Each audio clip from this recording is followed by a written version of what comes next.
Una vez conferido el grado de doctor, se concede la palabra al profesor Sir John Eliot para que pronuncie su discurso de ingreso en este claustro. Profesor.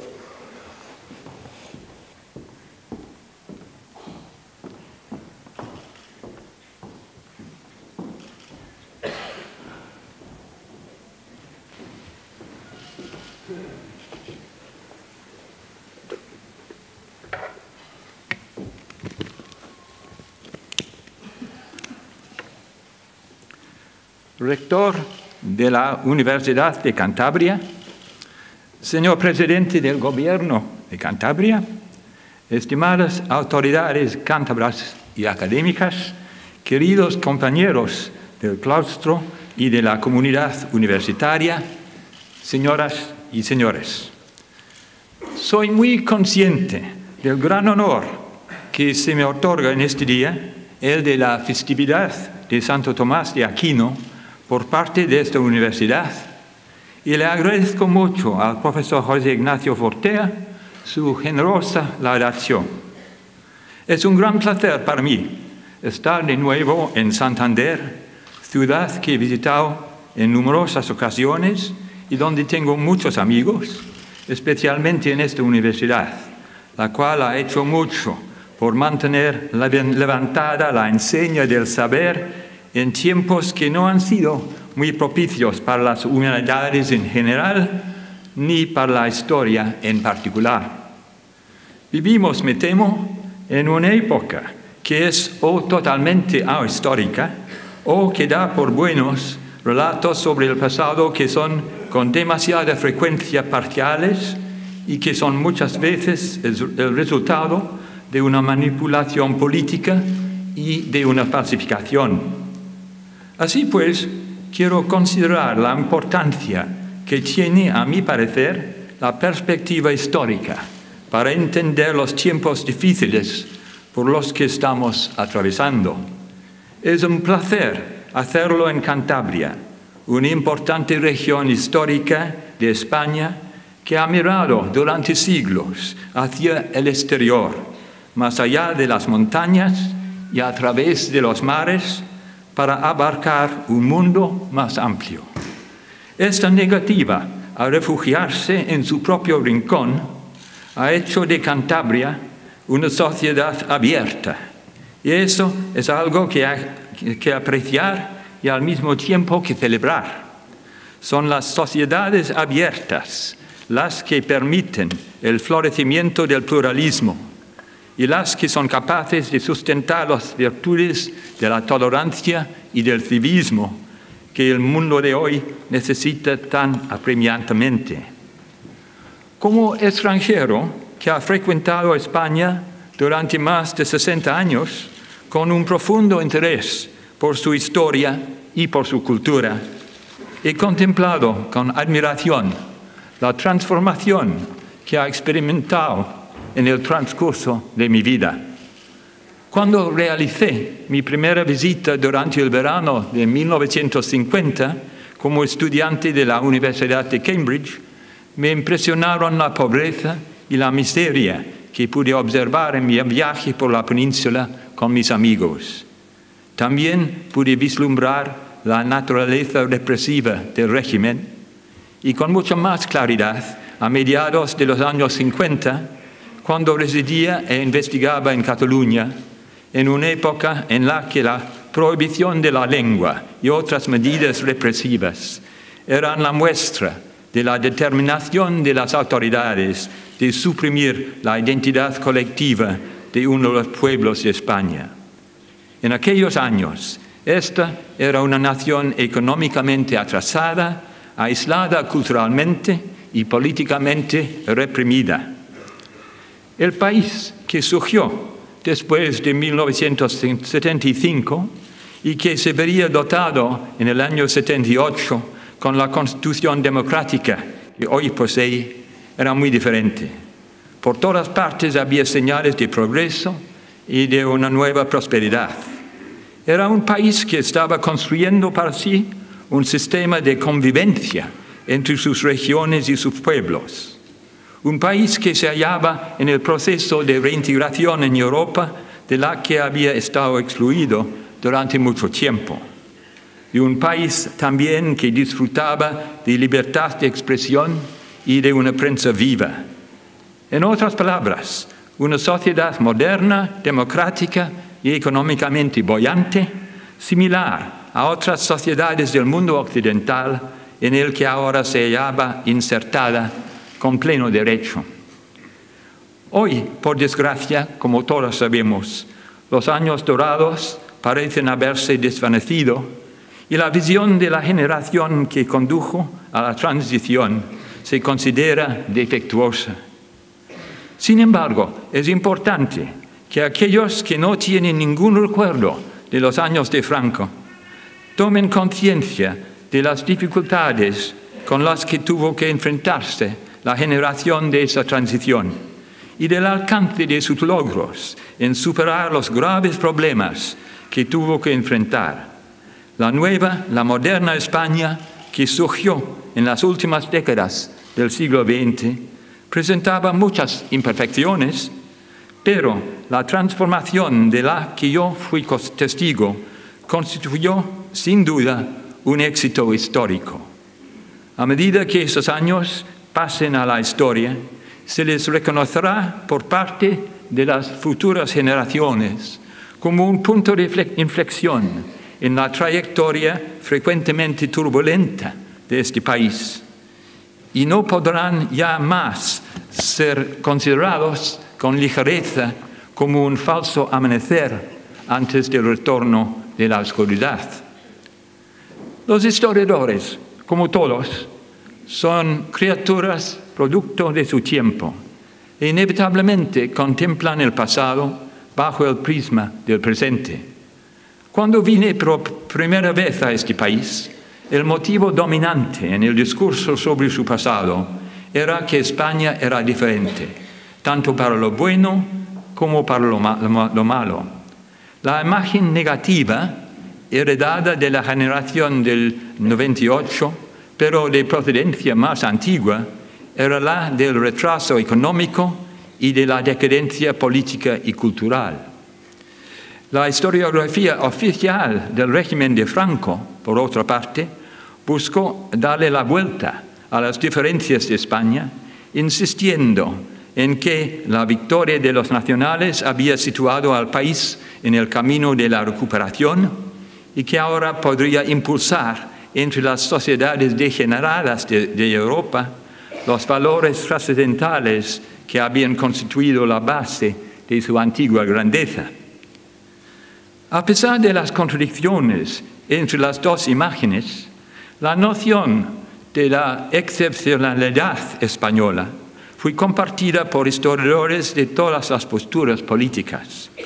Unos cuantos, sin embargo, como Antonio Domínguez Ortiz y Jaume Vicens Vives, con los cuales contraje una deuda impagable por su ayuda y su apoyo, estaban comenzando a moverse fuera de este restringido panorama, en el que de alguna manera me encontré también atrapado al comienzo de mis investigaciones.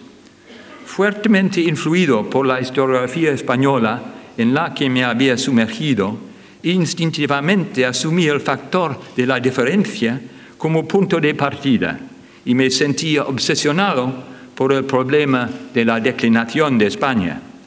Solo gradualmente fui dándome cuenta de que la España del siglo XVII compartía muchas de las características de otras sociedades europeas de la época y de que las supuestas diferencias eran quizás no tan grandes como se las describía. Estoy seguro de que no fue una coincidencia el hecho de que el significado de la excepcionalidad española empezara a ser menos enunciado desde el momento en que España entró en la Unión Europea y cuando una nueva generación de historiadores con mayores oportunidades para viajar e investigar en el extranjero que sus predecesores, comenzó a comprobar las semejanzas y las afinidades entre la edad moderna española y la de otros estados europeos. Como resultado de ello, incluso la cuestión de la decadencia, que había obsesionado a tantas generaciones de historiadores, perdió algo de su fuerza. El retroceso del concepto de excepcionalismo ha sido, en mi opinión, un logro saludable que ha forzado a los historiadores de España a situar su pasado en un contexto europeo, internacional e incluso global, y a establecer comparaciones entre su propia sociedad y las demás. Uno de los grandes beneficios del estudio comparado es que anima a aquellos que lo intentan a ir más allá de las fronteras de su propia mentalidad y cultura y a colocarse de forma imaginativa en las vidas y en las mentalidades de los demás. No hay mejor antídoto contra las distorsiones a que da lugar el excepcionalismo. Sin embargo, cuando observo la situación de hoy en día, y en particular la situación de este país, debo confesar un sentimiento de preocupación, una sensación de temor de que ante la presión de los recientes acontecimientos económicos y políticos, algunos de los logros de los años anteriores puedan perderse. Al igual que los jinetes del apocalipsis, el cinismo, el derrotismo y la desesperanza se han puesto de nuevo en marcha y se hace muy poco para detener su avance. Su presencia puede volver a traer ese viejo ensimismamiento tan persistente en el pasado, un estado mental que tuvo mucho que ver en el condicionamiento de la forma en que los historiadores interpretaron y narraron la historia de España. Sería descorazonador que el relato tuviera que escribirse de nuevo en términos de problemas nacionales exclusivos, como si España tuviese una especial proclividad a caer en el fango de la corrupción y de la decadencia. Es suficiente contemplar el mundo que nos rodea para darse cuenta de que las dificultades por las que atraviesa el país no son en absoluto únicas y exclusivas. La globalización trae beneficios globales, pero también acarrea problemas a escala global. La recesión económica es actualmente un fenómeno mundial. No es, sin embargo, un estado permanente de las cosas, y sus efectos pueden superarse en cada parte del mundo de diferentes maneras, como ha sucedido en el pasado. Desde luego, no resulta difícil detectar algunos sorprendentes paralelismos entre la crisis global que actualmente padecemos y la crisis global del siglo XVII, descrita recientemente en un grueso volumen por mi antiguo discípulo Geoffrey Parker. En el siglo XVII, como ahora, el mundo se enfrentaba de forma no muy diferente a una mezcla de cambio climático, recesión económica y surgimiento de la violencia.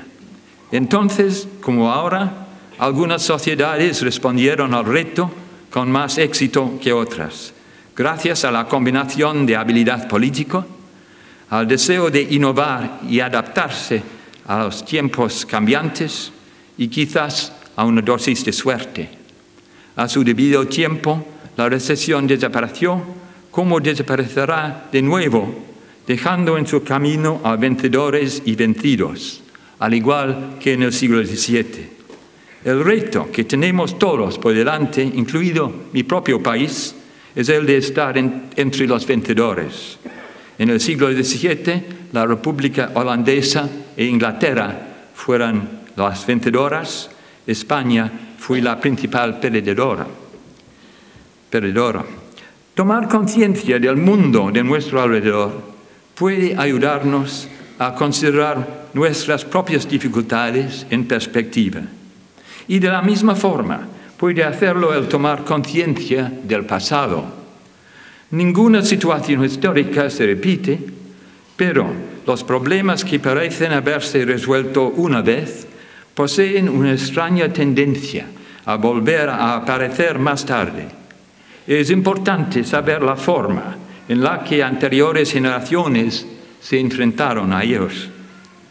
Como ejemplo de cómo el conocimiento del pasado puede contribuir a proporcionar una perspectiva de los problemas del presente, tomemos una cuestión que actualmente preocupa tanto a vuestro país como al mío, la cuestión de los movimientos separatistas dentro de los Estados-nación ya establecidos. Basta considerar el éxito de la separación a fines del siglo XVIII de las sociedades coloniales del Imperio Británico en América del Norte para darse cuenta de que el secesionismo dista de ser un fenómeno nuevo. La creación de los Estados Unidos como república independiente proporcionó una respetabilidad internacional a las rebeliones de la que habían carecido anteriormente y les proporcionó un modelo que fue posteriormente adoptado por los pueblos del Imperio Hispanoamericano y consecuentemente por las sociedades europeas del siglo XIX y de comienzos del siglo XX, que vivían bajo lo que para ellas era el dominio opresor de gobernantes extranjeros. La paz de Versalles de 1919 legitimó tales movimientos secesionistas como expresiones de un derecho a la autodeterminación nacional, y eso contribuyó a otorgar legitimidad a la lucha de los pueblos del mundo para conseguir la independencia de sus gobernantes coloniales en el periodo subsiguiente a la Segunda Guerra Mundial. Pero si muchas sociedades, regiones y grupos étnicos consiguieron el derecho a la autodeterminación de esta forma, otros, por una u otra razón, no lo lograron, especialmente aquellos que vivían en estados establecidos y con fronteras bien definidas. Y esto plantea la difícil cuestión del derecho a la secesión. Fue, por ejemplo, el movimiento separatista de los estados sureños en la Guerra Civil Americana tan legítimo como la rebelión original de las colonias de Norteamérica, o fue simplemente una revuelta secesionista injustificada.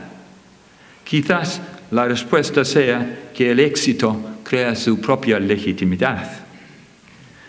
Desde la ruptura de la antigua Yugoslavia en los años 90, los movimientos separatistas en lo que podríamos llamar la vieja Europa, la Europa de las naciones-estado, se han incrementado. ¿Cómo podemos explicarlo? Creo que hay un nuevo elemento que diferencia los actuales movimientos de los del siglo XIX y de muchos de los del siglo XX. Se trata de la aparición de organizaciones supranacionales, de cooperaciones internacionales y de la misma globalización.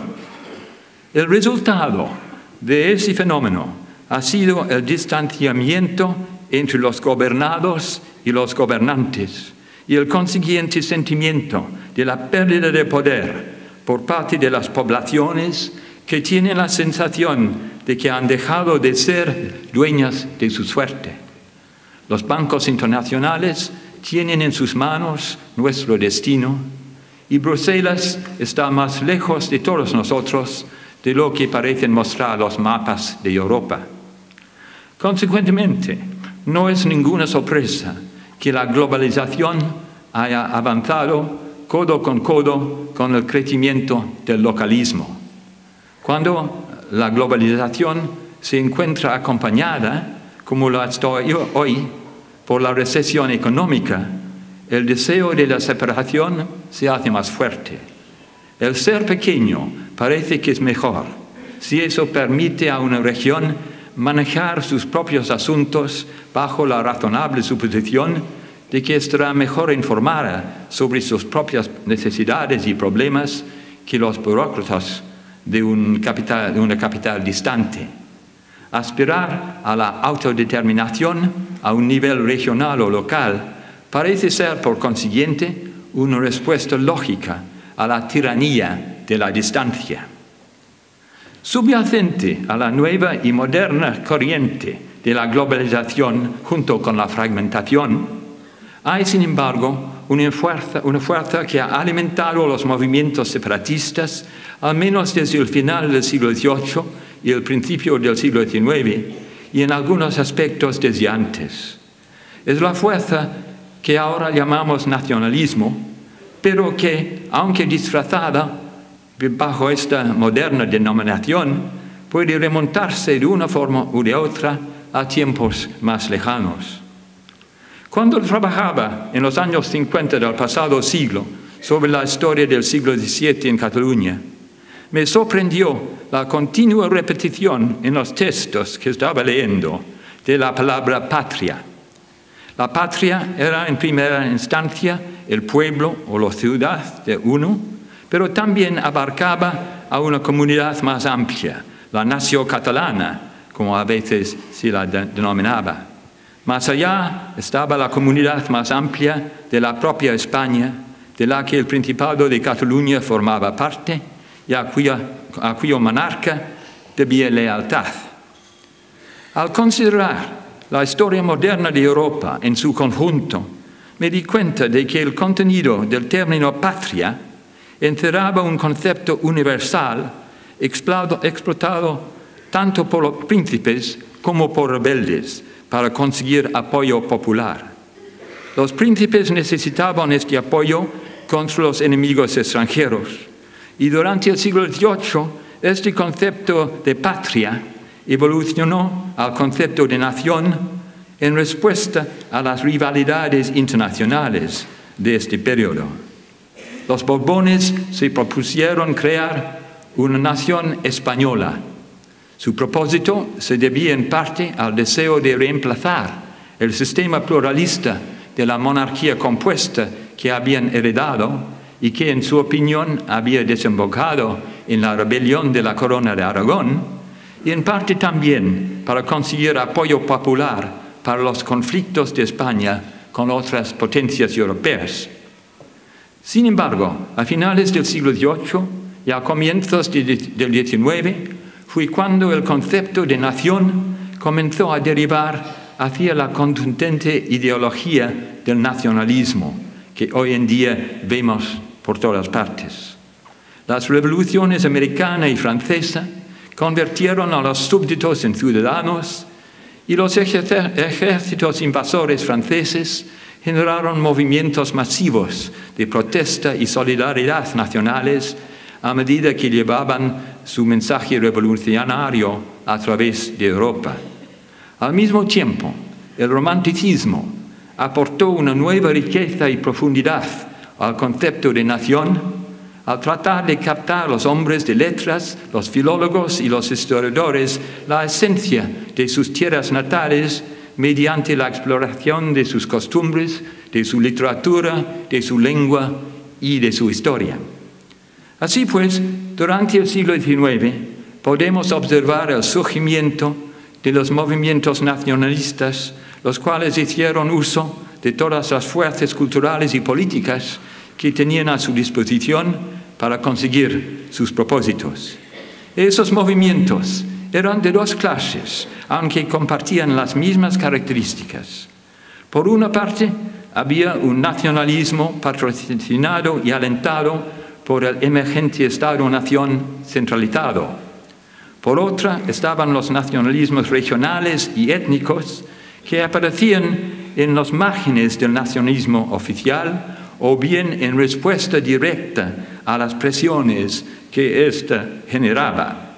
Estas nacionalidades reprimidas, como podremos denominarlas, desarrollaron sus propias versiones de su pasado, construyendo relatos que eran inevitablemente parciales y distorsionados, de la misma forma que la historiografía oficial era también inevitablemente parcial y distorsionada.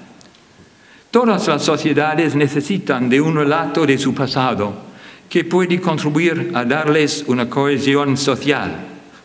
Pero esos relatos solo cuentan una parte de la historia y pueden fosilizarse fácilmente si no son cuestionados. Por esa razón, cada sociedad, en mi opinión, también necesita historiadores que cuestionen. En los años 50 contemplé con admiración cómo Jaume Vicens Vives se pasó a desconstruir la historiografía nacionalista que situaba a Cataluña en el papel de permanente víctima. Durante algún tiempo pensé que había ganado la batalla, pero cuando observo los recientes intentos de narrar los acontecimientos tan complejos que rodean el sitio y la caída de Barcelona en 1714 en términos tan reduccionistas, temo que estaba equivocado. Los historiadores fieles a su cometido nunca se han necesitado tanto como hoy. Tales historiadores pueden proporcionar una perspectiva del pasado capaz de abrir el diálogo en medio de esa discordia. Por una parte, pueden cuestionar las distorsiones de un relato histórico que reduce el pasado y con él el presente a una simple historia de opresión por parte de un vecino más fuerte y de un Estado poco comprensivo. Por otra, pueden cuestionar las bases históricas e ideológicas de esa mentalidad ejemplificada perfectamente por el general Franco cuando decía: la unidad nacional la queremos absoluta, con una sola lengua, el castellano, y una sola personalidad, la española. El título preliminar de la Constitución de 1978 ofrece una contundente respuesta a esa mentalidad, cuando al hablar de la indisoluble unidad de la nación española, pasa a describirla inmediatamente como la patria común de todos los españoles. De nuevo, esa palabra patria, y hace del pluralismo la base fundamental de la nueva España democrática. Un pluralismo que reconoce la autonomía de las nacionalidades y regiones y el hecho de que las distintas modalidades lingüísticas de España son una fuente de riqueza cultural.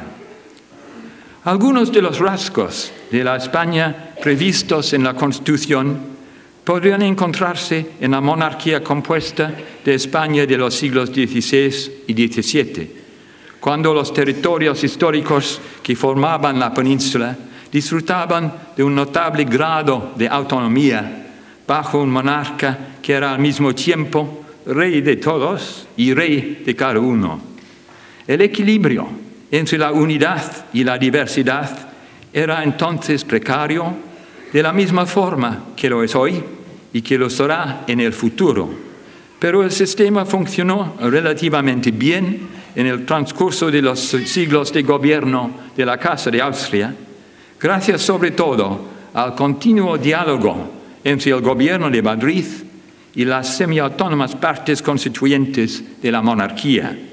Un diálogo que requiere necesariamente que todas las partes estén dispuestas a hablar. Corren tiempos, desde luego, muy diferentes, pero como he tratado de sugerir, creo que una perspectiva histórica puede arrojar algo de luz sobre el actual impulso del separatismo, un asunto que no es nada nuevo y que afecta no solo a este país, sino también al mío y a algunos otros. El nacionalismo, como hemos podido comprobar con demasiada frecuencia en los últimos años, puede llegar a constituir una importante fuerza destructiva, al arrastrar a naciones, a comunidades y a familias a la separación. La secesión es una posible respuesta, pero no es la única.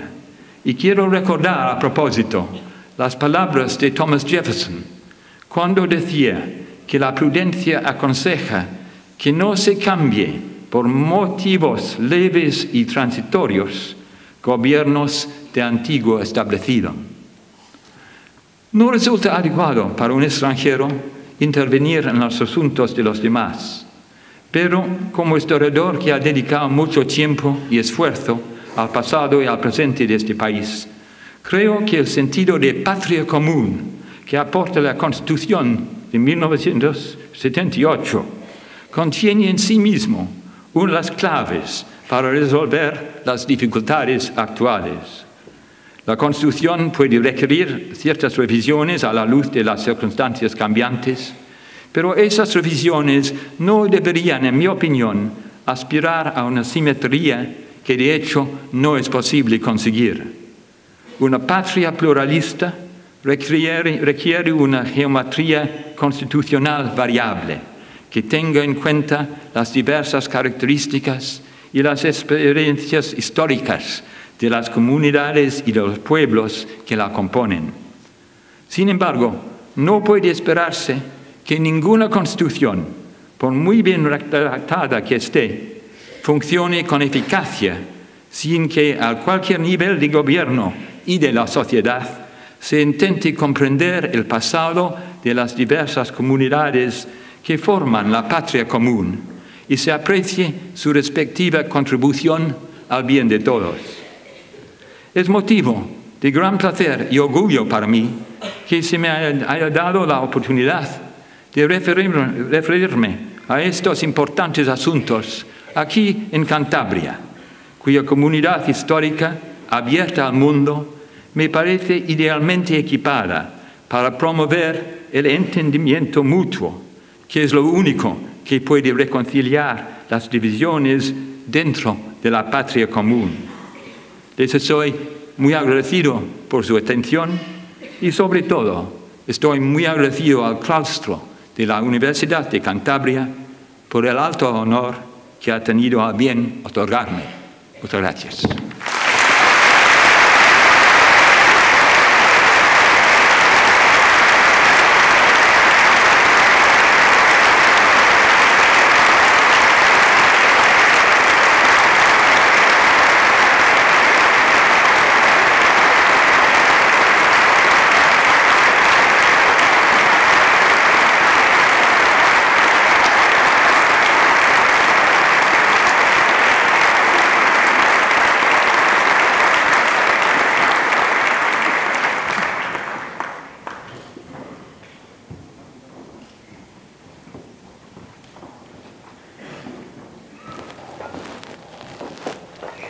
Acercaos para prestar con la más plena conciencia el juramento que yo os voy a tomar en nombre y por la autoridad de esta Universidad de Cantabria.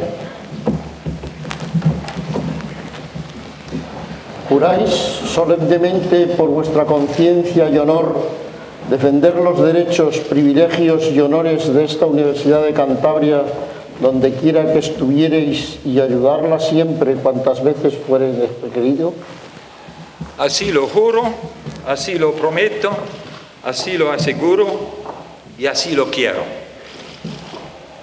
Si así lo hicierais, que la memoria de todos los claustrales lo pague, y si no, que os lo demande.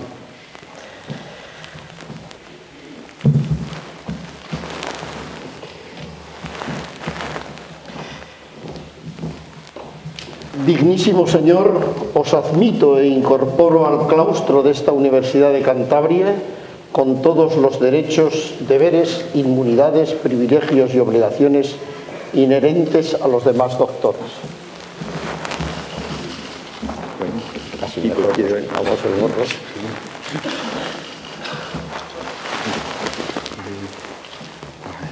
Y en señal de la paz, benevolencia y amistad con que siempre habéis de ejercer vuestro ministerio, os abrazo con la mayor cordialidad en nombre de todos los doctores de este claustro aquí presentes.